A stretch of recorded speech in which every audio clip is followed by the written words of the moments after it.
For more on how the pandemic has changed consumer habits when it comes to food, I'm joined by Jack Bobo via Skype. He's the CEO of Futurity. Welcome back to the show.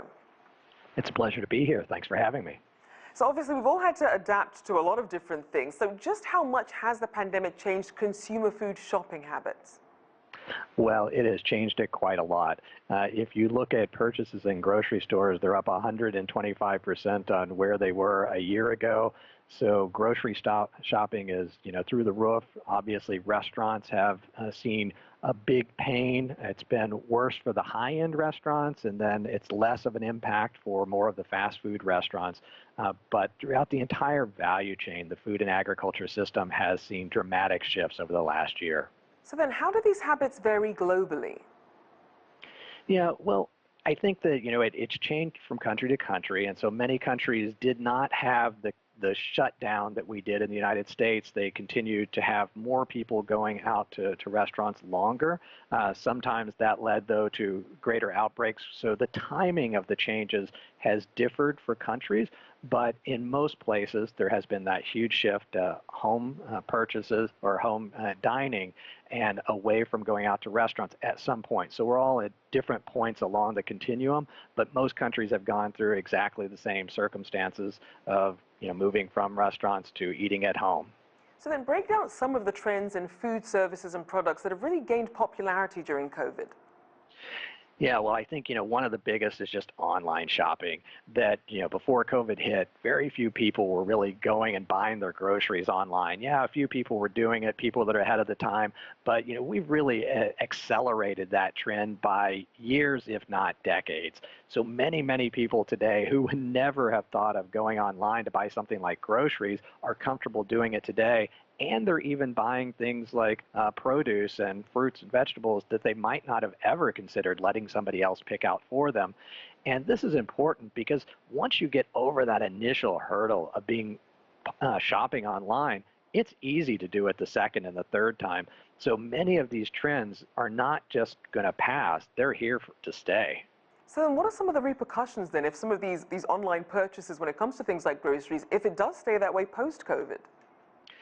Yeah, so there are implications all along the value chain. So restaurants, of course, have had to try to figure out what to do since so many people are shopping or eating at home, and so they have really amped up the use of food delivery services, providing meal kits, doing other things that take that restaurant experience into people's homes. So they're competing in new and different ways. The grocery stores, who had kind of ignored this all online shopping and let other third-party groups do it, have now gotten into the game, and they're also developing meal kits and other things so that they can compete with some of these online vendors as well.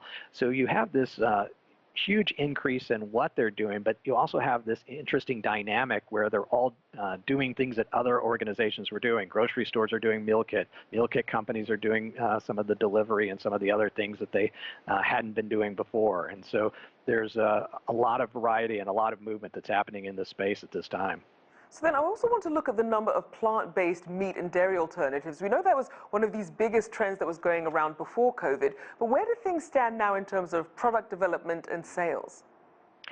So sales are up about 28% in many of the areas, or at least 28% of consumers say they're eating more of these plant-based foods. If you look at companies like Impossible Foods, they've announced dramatic increases in sales, but they're actually cutting costs at the same time, trying to make it more affordable for regular consumers to be able to purchase these products.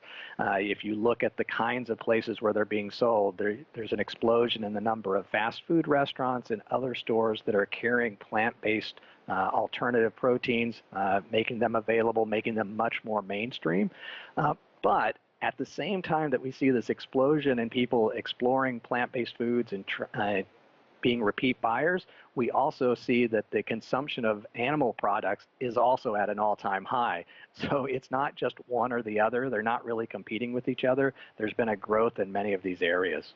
And what about consumer tech trends? What gadgets are people turning to prepare and manage their meals and drinks? Well, I think you have a variety of things that are happening. Here at our house, we have our hot pot is definitely going, and my wife bought a bread maker, and so people are definitely buying new tech gadgets and trying to use them. There are even companies that are now selling you ovens that will, bake your food for you or create your entire meal for you. So there's a lot of investment in new technologies for the home, trying to ride this wave of interest in home cooking.